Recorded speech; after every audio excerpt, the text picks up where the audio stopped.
Well, we're here. Still here at Kevin Powell. This will be the third vlog. No gear indicator. Third ride, but we're going to take out Supermoto DRZ400 Supermoto.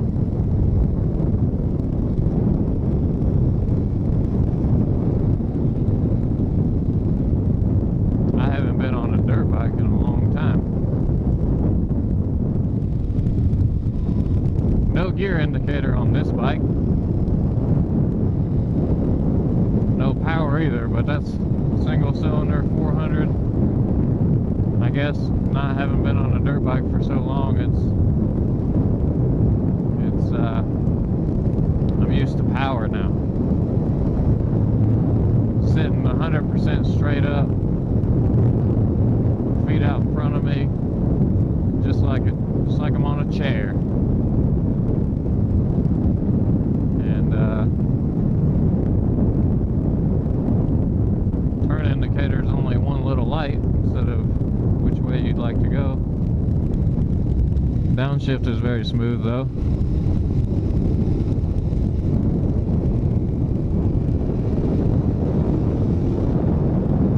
Oh yeah. That's about how I remember it.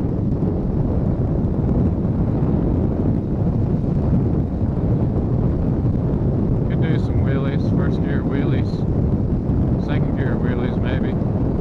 If you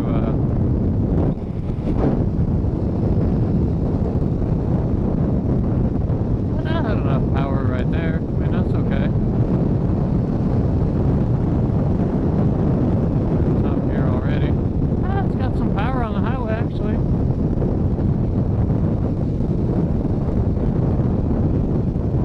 I keep forgetting. I mean, I haven't been on a dirt bike for a long time. It's 4 cylinders, or single cylinder 400. It's such a small displacement. You're gonna have to rev it out. Whatever gear I'm in here on the highway, I can hear it revved out. Actually,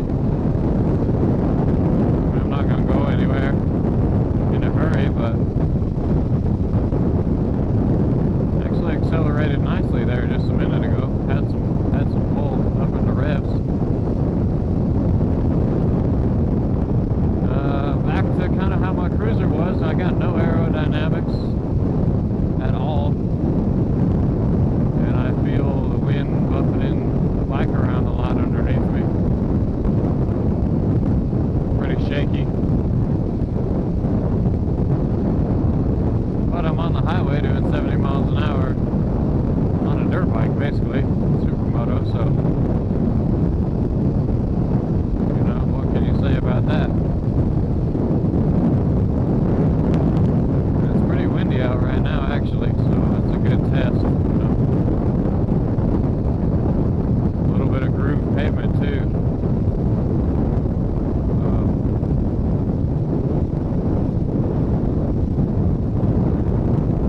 It's not bad. It's a little bit twitchy, but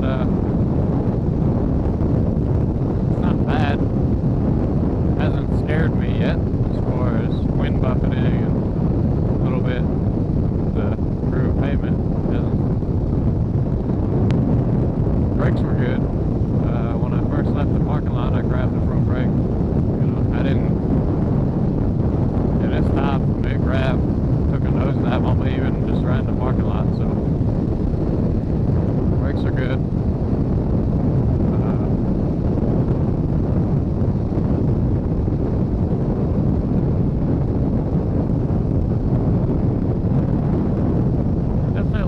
Different. This is a little tall. I don't know compared to the WR, or if you get a Honda's got one, the CRF, or the pretty good. That's high gear still.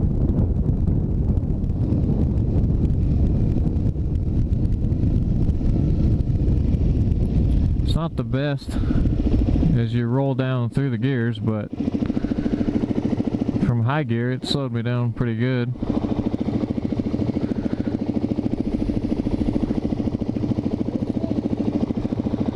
I'm tiptoeing it.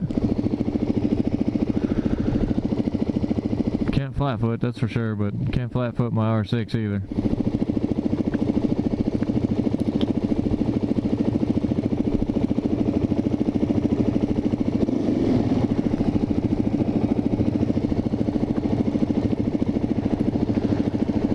Being a dirt bike, it's got some pretty aggressive, you know, dirt grips on it. You could replace those with a little better smooth ones. The mirrors on this bike are small and pretty useless as well.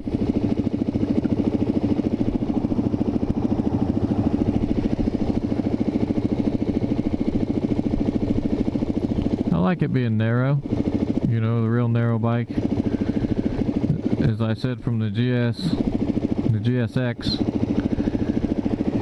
there was kind of an area that had nothing down my legs. This one's, you know, you got the bike and the frame under you. It's all narrow.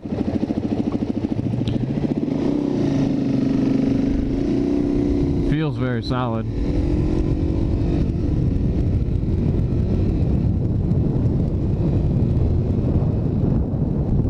Definitely shift gears really fast. Low gearing, but again, Supermoto dirt bike.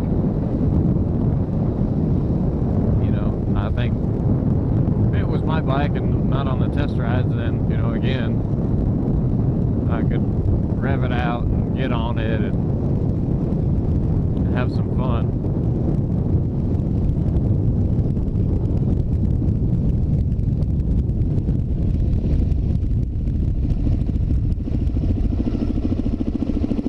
I do like the little thumper sound of the single cylinder.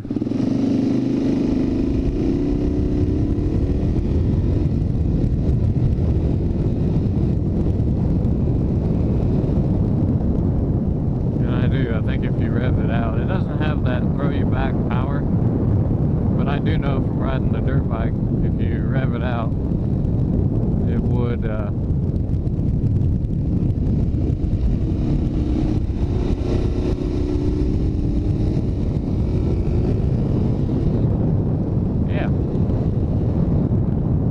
have the throw you back horsepower, but if you're gonna do some hooligan stuff,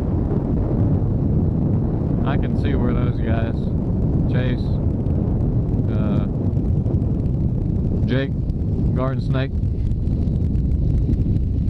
even Yummy, he tries, but I can see where all those vloggers or anyone else that's got the 250s, I can see where they struggle getting around on the highway, but ride it through town.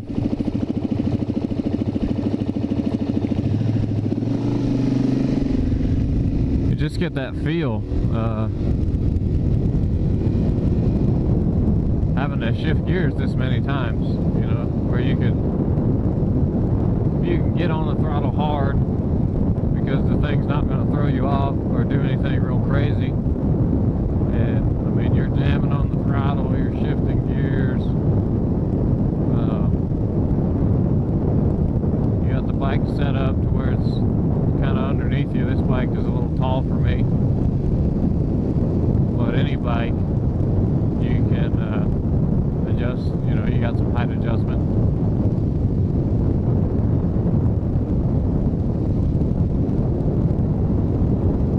But it's a whole different animal here. I mean, street bike to Supermoto, it's a whole different animal.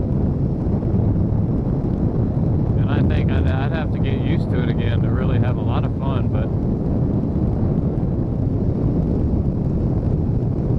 I can see it.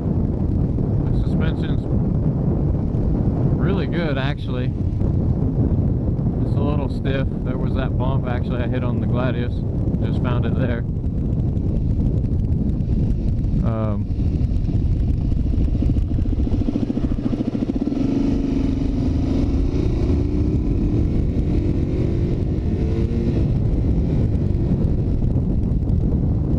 Shifter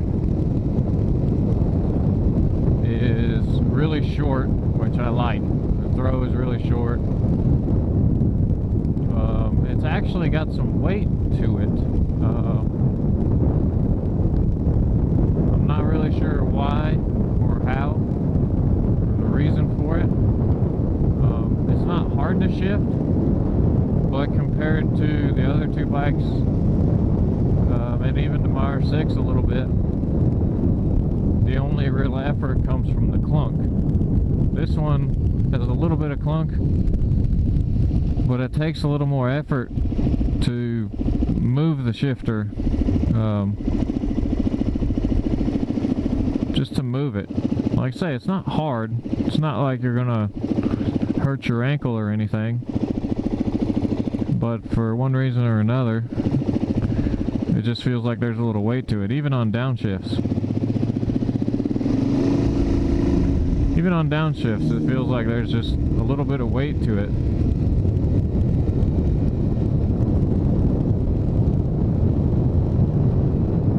And I'm not sure.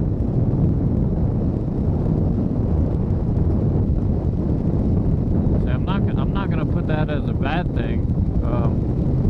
It might be, because I can tell on my foot here that, and back from my dirt bike days, the shifter, those of you who don't know, the shifter is like right there.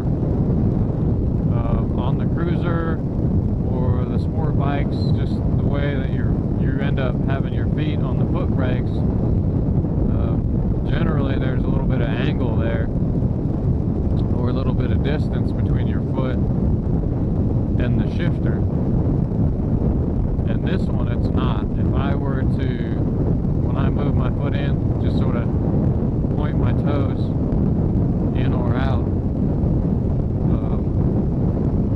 I mean, my toe hits the end of the shifter. It's right there. And I think the weight, I want to say that maybe Suzuki was smart enough to build that little bit of weight into the shifter, so if you get your foot hooked on it or resting on top of it, that you're not just going to slip a gear or slip a neutral 100% by accident. So I hope. That's what I'm going to say. I'm going to say that that's kind of why that's there, but it may just be how everything's built and it's just there. But keep coming down to feeling I'm low powered though, which I am, 400, but now that I've been on the street bikes for a while, and even just off a dirt bike for so long before that,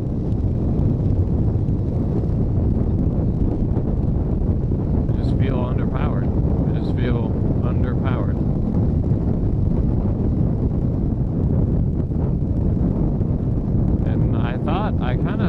I don't know, I had my own reservations about this bike. Based off my dirt bike experience,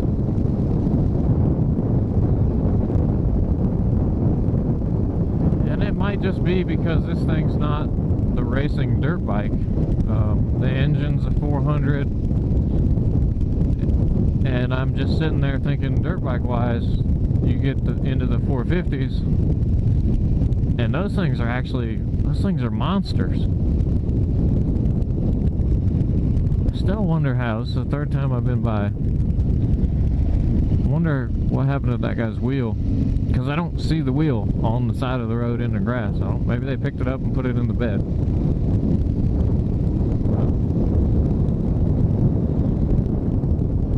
This thing, what I want to say, it feels like the 450s racing dirt bikes, they're monsters. You think 450, and if you got to look at a spec sheet, I mean, they got hell, they got 40 horsepower, and you sit there and still think, well, 40 horsepower is not that much. But I don't know, just the way that they're built and the power band and everything that kicks in, it's actually, that 40 horsepower is a lot. It'll throw you on your ass. And I had a 250 two-stroke back when in the day, and it's the same. I don't really know how much horsepower that made, but the two-stroke, when it got in the power band, it would throw you on its ass. And you were kind of hanging on the bike. You had to grip it with your legs and hold on to it. And I don't expect the 250s. I had ridden that for so much, and the 250 4-strokes actually do almost what the 250 two-strokes used to do. Excuse me. I mean, they're really close. So I had kind of thought that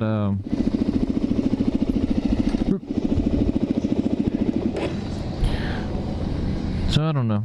My own expectation of the bike was just to have more power.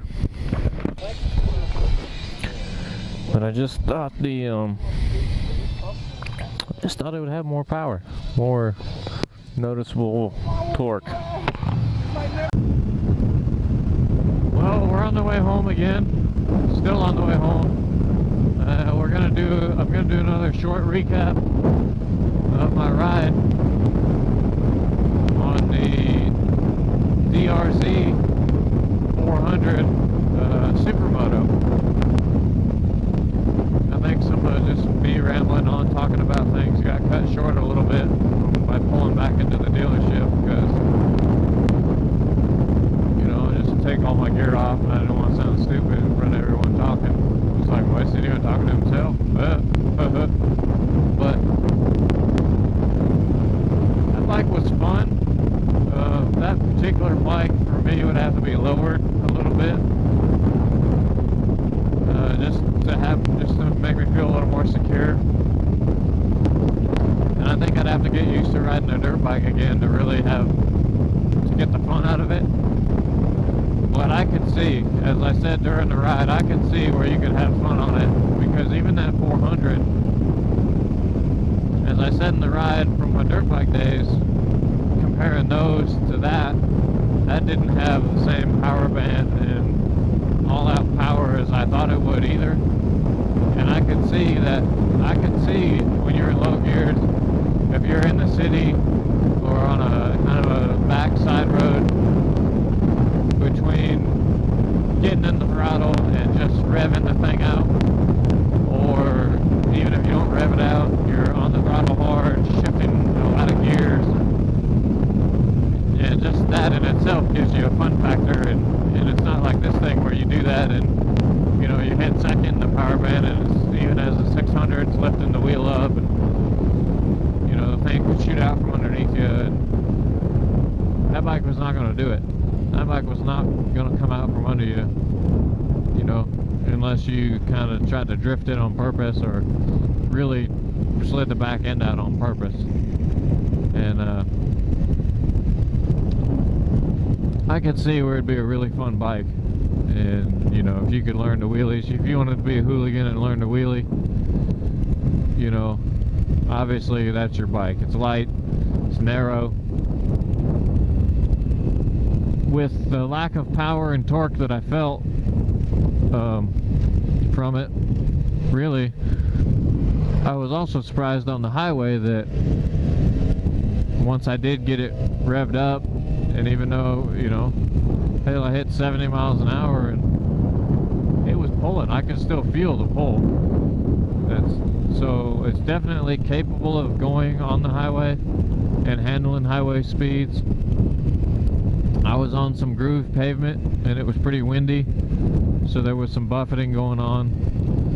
That one there was a lot of wind. The two other bikes, even though they were naked without windscreens, didn't seem too bad. This one the DRZ had, you know, had some buffeting.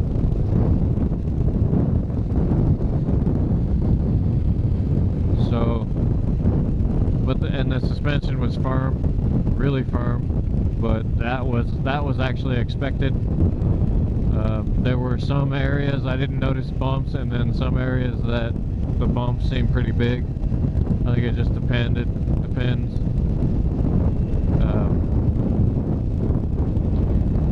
I didn't really lean that one over or really try to flick it side to side. So the other two were, especially actually the Gladius, which surprised me, as I said, driving the two of them, was just, I mean, if I did that much of a lean on it around that, I mean, the bike just was gonna fall. That thing was light. And the Supermoto didn't even feel as light as the Gladius do, as far as the flickability, just kind of the bike falling down in the corner. I don't have any doubt that it would. Obviously the riding position, the riding style, you're not going, you know, drag a knee out on that bike, so you are still kind of limited. But I know from riding the dirt bike, if you stick a foot out, I mean, you can lean them things over pretty far. And I mean, there's no doubt that it would have leaned over and done that for you.